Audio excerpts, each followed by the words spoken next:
राष्ट्रीय स्वयंसेवक संघ के सरसंघचालक मोहन भागवत ने विजयादशमी पर्व पर आज नागपुर के रेशिंग बाग मैदान में हिंदू जागरण किया। उन्होंने केंद्र सरकार से न केवल बांग्लादेश, पाकिस्तान बल्कि पूरी दुनिया में हिंदुओं के अधिकार की रक्षा में मदद करने की अपील की।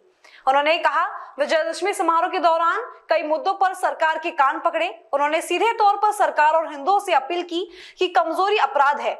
उन्होंने जुल्म न सहने की भी अपील की।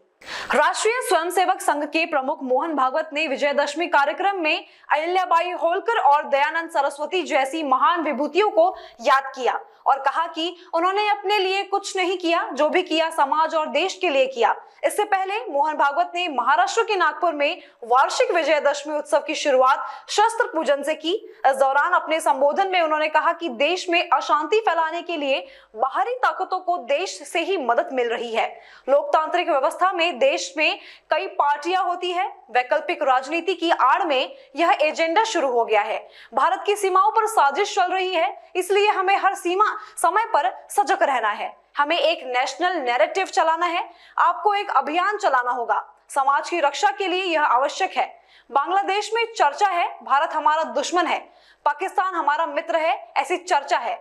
ऐसा वर्णन हो रहा है जो बांग्लादेश में हुआ वही भारत में भी करने की कोशिश की जा रही है। सरसंघचालक ने आरोप लगाया कि वे संस्थानों पर कब्जा करना चाहते हैं। वे विश्वविद्यालयों, शैक्षणिक संस्थानों में मीडिया के माध्यम से समाज में विचारों की विकृति फैलाने की कोशिश कर रहे हैं। हम अपने लोगों के साथ दुर्व्यवहार करने का माहौल बना रहे हैं। लोगों को नाराज कर अशांति फैलाने की कोशिश की जा रही है। इससे उस देश पर बाहर से हावी होना आसान हो जाता है, क्योंकि अब युद्ध करना आसान नहीं है, इसलिए ऐसा किया जा रहा है। भारत आगे बढ़ रहा है, लेकिन भारत आगे न बढ़े ऐसा चाहने वाली शक्तियां भी दुनिया में है, जिनके निहित स्वार्थ मार खाते हैं भारत के प्रमुखत्व के कारण। वो अपेक्षा तो यही है कि उनका विरोध होगा, तरह तरह की चालें वो चलेंगे, भारत को दबाने का, एक विशिष्ट मर्यादा के अंदर ही बढ़ने देने का प्रयास करेंगे। वैसा हो भी रहा है,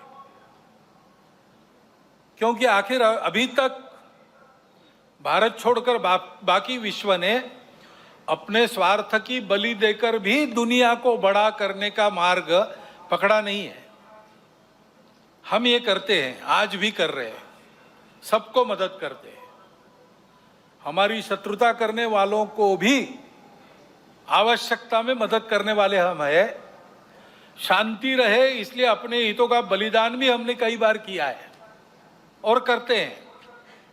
ऐसा स्वभाव दुनिया में नहीं है, और इसलिए भारत आगे बढ़ रहा है या कोई भी देश आगे बढ़ रहा है, कल चल के हमारा स्पर्धक बनेगा ऐसा डर जिनको लगता है, वो उस देश में तरह तरह के उत्पाद करने में कम नहीं करते।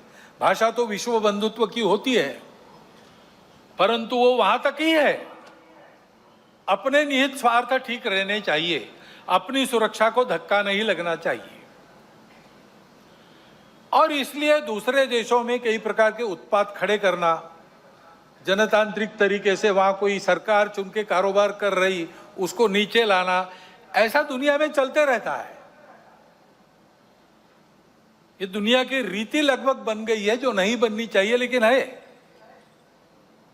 अब हमारे पड़ोस में ही बांग्लादेश में क्या हुआ, उसके कुछ तात्कालिक कारण और पहलू है, ये बात ठीक है, लेकिन इतना बड़ा उत्पाद तो उससे नहीं होता।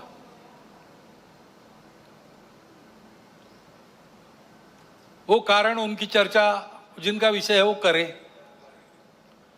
परंतु दो बातें ध्यान में आती है। पहली बात है कि उस उत्पाद के कारण वहां के हिंदू समाज पर जो अत्याचार बार बार होते हैं, उस परंपरा को फिर से दोहराया गया।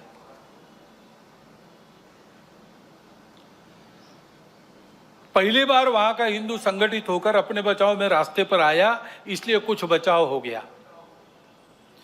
परंतु कहीं कोई गड़बड़ हो, दुर्बलों पर अपना गुस्सा निकालने की ये जो कट्टरपन की प्रवृत्ति है, वो प्रवृत्ति जब तक वहां विद्यमान है, तब तक वहां की हिंदू क्या, वहां के सभी अल्पसंख्यक, उनके सर पे खतरे की तलवार लटकी रहेंगी।